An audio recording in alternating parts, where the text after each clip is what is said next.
On the last episode of the Keepsake Box.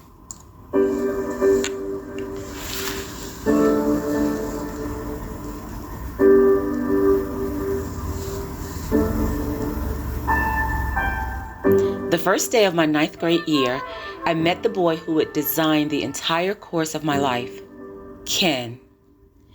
Ken and I met through random happenstance. While at my locker, I was approached by the cutest boy I had ever seen. Well, definitely the cutest one to whom I had ever spoken. He stood by quietly for a moment before telling me that I was blocking his locker.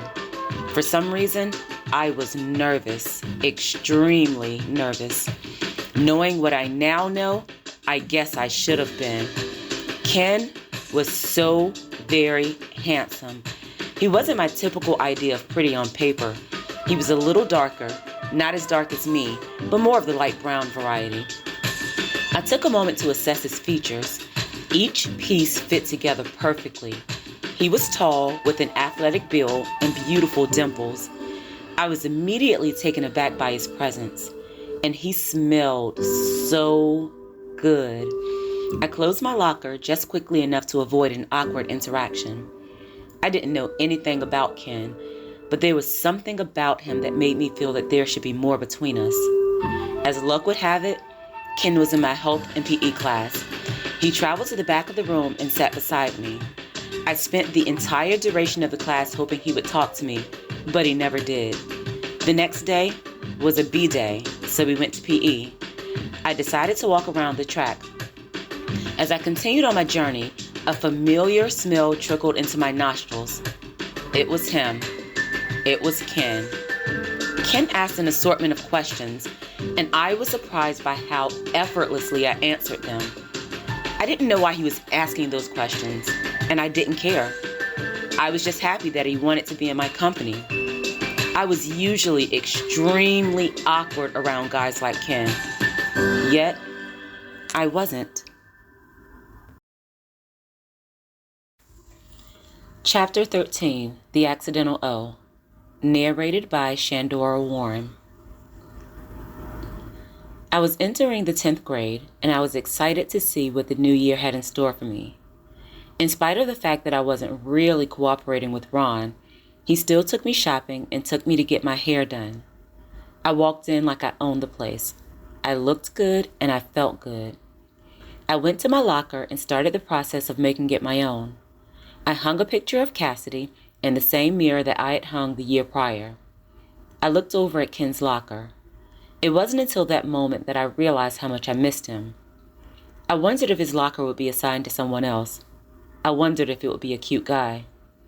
That thought made me feel as though I was betraying Ken, but those were my thoughts, nonetheless. I gathered my things and closed my locker. To my surprise, Ken was standing on the other side. I was both shocked and ecstatic. As usual, Ken smelled amazing. I hugged him and told him that I was happy to see him. I expected him to say the same. Instead, he held his hand out to collect my books. I paused momentarily, not knowing what to say. Realizing that he had caught me off guard, Ken informed me that nothing had changed and that I was still his girlfriend.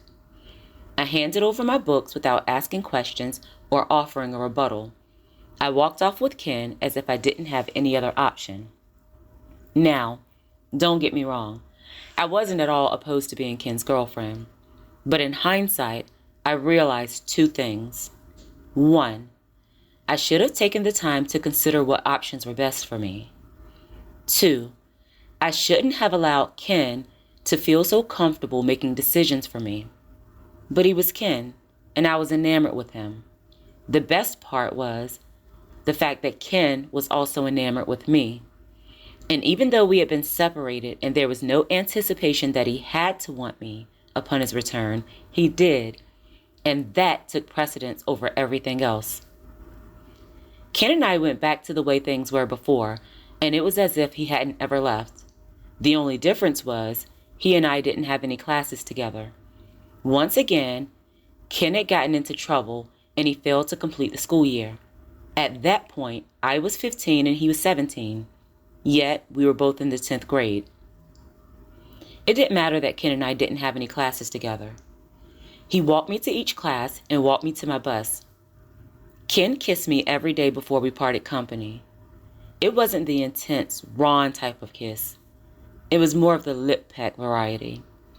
I felt that I was far past that stage on the lip kissing spectrum, but I didn't mind. It was cute.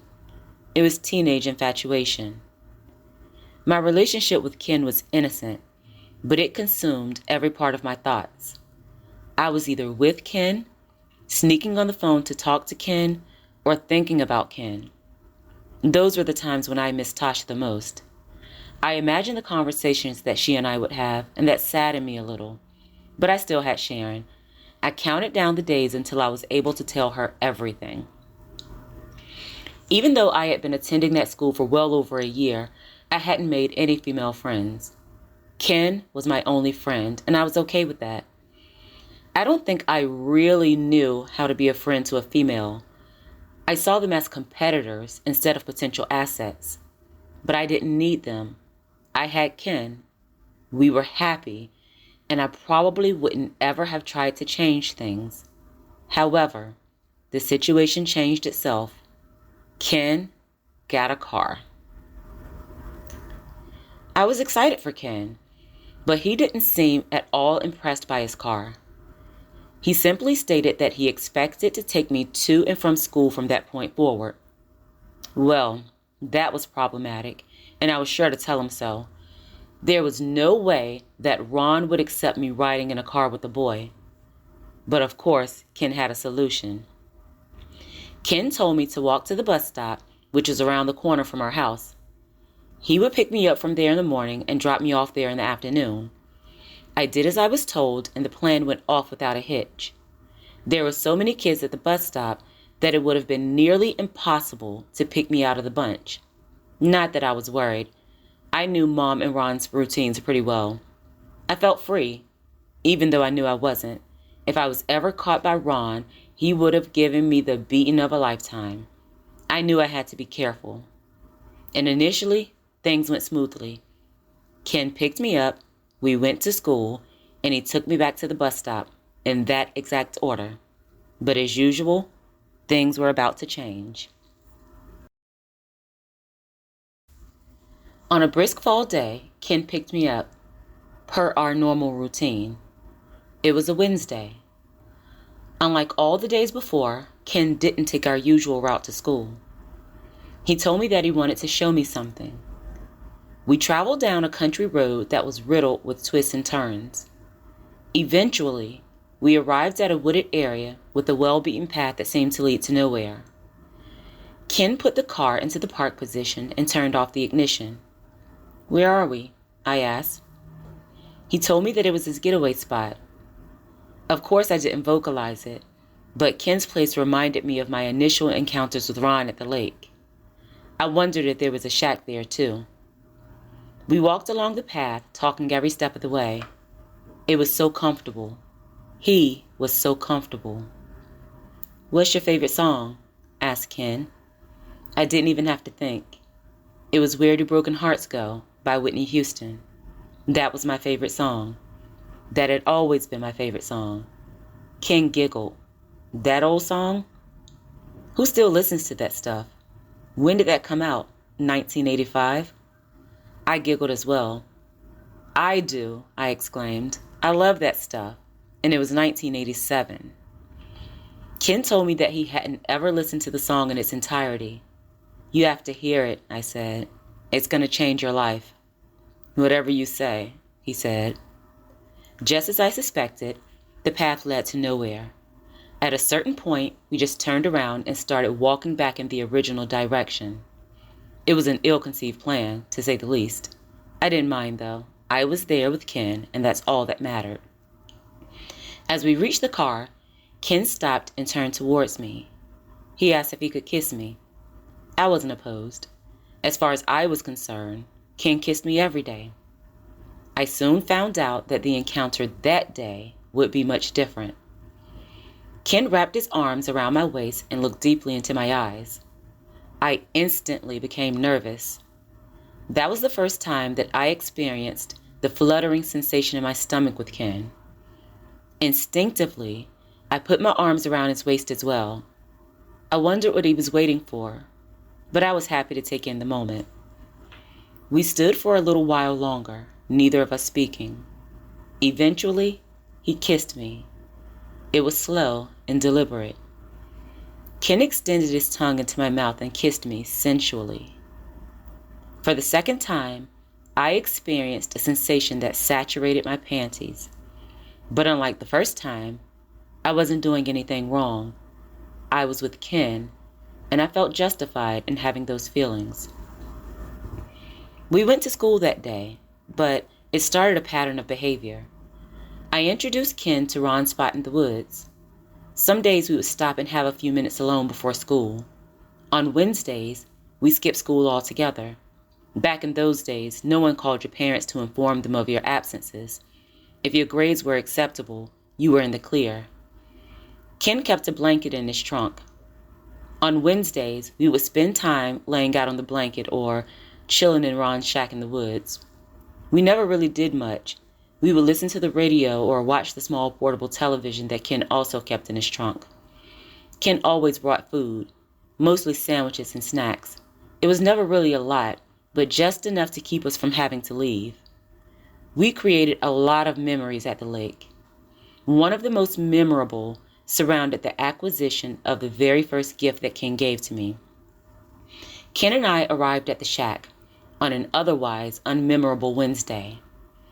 The moment we were seated, Ken told me that he had a surprise for me. "Great, I love surprises," I said. Ken retrieved a small paper bag from his pants pocket and passed it over to me.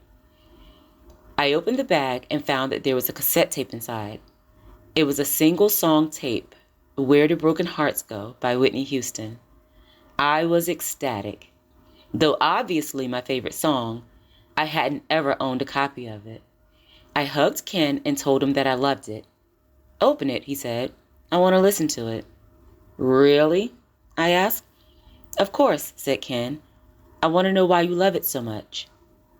I tore open the packaging and placed the tape into the cassette player. Ken smiled as he watched me sing the words. "I've been around enough to know that dreams don't turn to gold, and that there is no easy way. No, you just can't run away. And what we have is so much more than we've ever had before. And no matter how I try, you're always on my mind."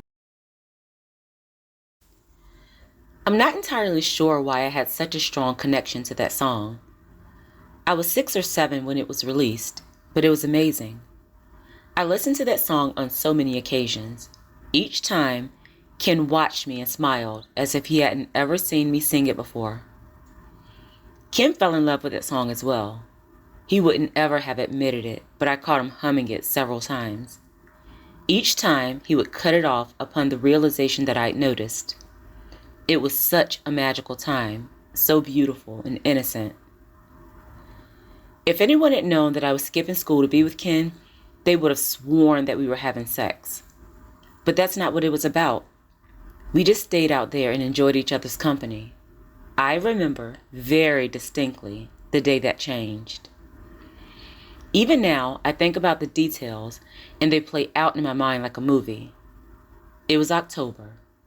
The country air was thick with the smells of the end of summer and the beginning of autumn. It was a Wednesday. I was wearing a white button-down shirt and a dark blue pleated skirt that fell just above my knees. I rounded out the look with a pair of cute flats. I prepared for a day in the woods by pulling my hair up into a high ponytail. Ken picked me up from the bus stop. He told me that I looked pretty and gave me the usual morning peck on the lips. We headed out and decided to spend the day at Ron's shack. It started out just like every other Wednesday. We pulled into the path and parked in front of the lake. I carried the blanket while Ken gathered the television and food. We made our way to the shack. Ken placed a bag on the door, reminding us to gather all of our trash. Upon entering the shack, I collapsed onto the couch. The walk wasn't extremely far, but the blanket was thick and heavy. It tired me out on each occasion. Ken retrieved 2 bottles of water from his bag. He passed one to me and kept one for himself. We both drank our water and took a moment to catch our breath. He turned on the television. There was a news segment on. Ken sat on the right side of the couch, and I sat on the left. I pulled my legs into the couch and positioned my feet on his lap. He rubbed my feet as he did every other Wednesday. Unlike every other Wednesday, Ken began to rub my legs. After a few moments, he slid closer and proceeded to caress my thighs. Although he hadn't ever done that before that moment, it wasn't strange or uncomfortable. Nothing was ever strange or uncomfortable with Ken. Ken leaned over and started to kiss me. As if on cue, I wrapped my arms around his neck. He kissed me passionately as he rubbed the sides of my thighs. He smelled so good. He positioned his body between my legs. My panties were so saturated that I could feel the moisture on my thighs. Ken placed his arms under my back and started caressing it. Unexpectedly, he pulled me over, strategically placing my body on top of his. My legs were straddled across his lap. We made eye contact for a brief moment, and I felt that fluttering sensation in my stomach again. Ken lifted my skirt above my waist and simultaneously started groping my backside. His body was gyrating beneath mine, and he was hard. He was wearing sweatpants, and I could feel his erection through my panties. I felt a little self-conscious. I was wearing the most immature underwear possible for a girl engaging in such activity. But I didn't have time to feel insecure for long. Before I knew it, it happened. Yeah, it. I experienced a sensation unlike anything I had felt prior to that moment. I didn't know what it was, but I was shaking and convulsing. I experienced a lot of feelings simultaneously. I was nervous and confused. But most of all, I was embarrassed. I jumped up. I was horrified when I noticed a large wet spot on Ken's gray sweatpants. I started apologizing profusely. I kept saying, "I am sorry." I expected Ken to be upset. Instead, he arose and hugged me. He told me that it was okay and I had nothing to apologize for. I was so confused, but I wouldn't ever have admitted that. I dismissed Ken's words and told him that I wasn't feeling well. I could tell that he didn't believe me, but he didn't challenge me on it. That's what I loved about Ken. He accepted everything that came along with me. He was the only person in my life who really cared for me. When I say that, I'm taking family out of the equation. My family had an obligation to care for me. Mom and Ron had to provide. Well, Mom had to provide, and Ron had to pretend that he cared. Grandma did things for me out of her loyalty to Mom. But Ken cared for me with no obligation to do so. He cared for me physically, mentally, and emotionally, financially even. He made sure I ate. He asked me if I was okay, and I felt that he legitimately wanted to know. He protected me and always ensured that I was comfortable. Ken cared about me in a way that my own family hadn't attempted to. And that's the danger of being in situations like mine. If a neglected person ever feels genuinely loved, they will hold on to that person and that feeling forever, even when the situation no longer serves their best interest. But that's another story. None of that mattered at the time. It was us against the world, and we were winning. As usual, Ken made me feel comfortable about what happened. We returned to our couch duty as if nothing had even happened. Initially, I thought things would be awkward, but Ken gestured for me to extend my feet onto his lap. He rubbed my feet as we listened to the radio. I watched him bop his head and tap my legs to the beat of a rap song. He was so hood. He was everything that I had been warned about, but he was everything that I wanted and needed.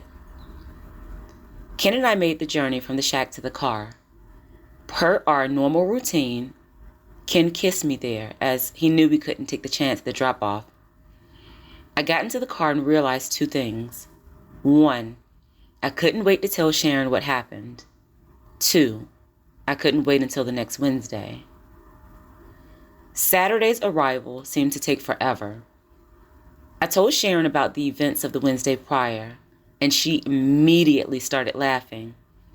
She attempted to stop, but she couldn't even get herself together.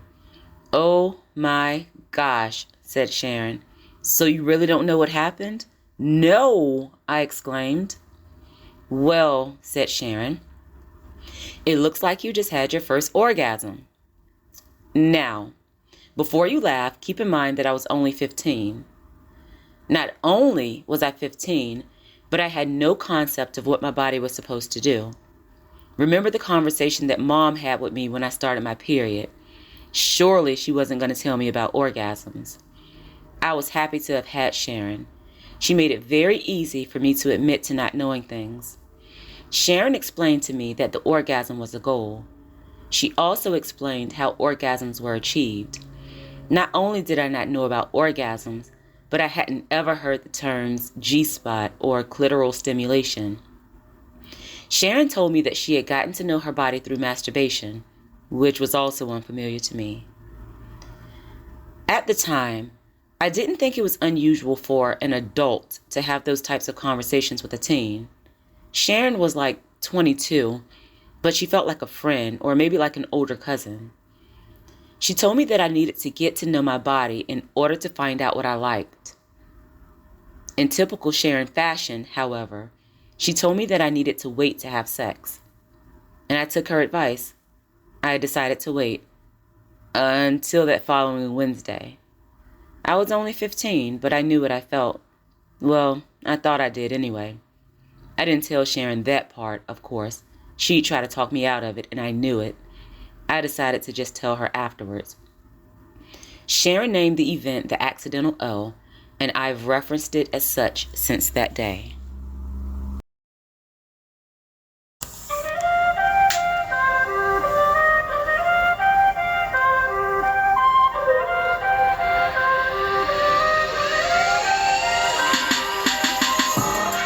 Thank you so much for listening.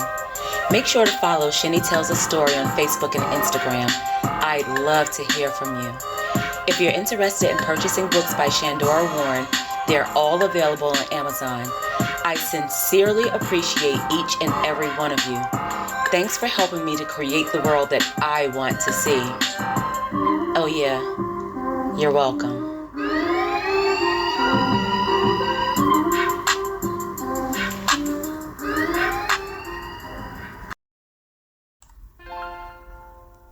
Shine, little girl.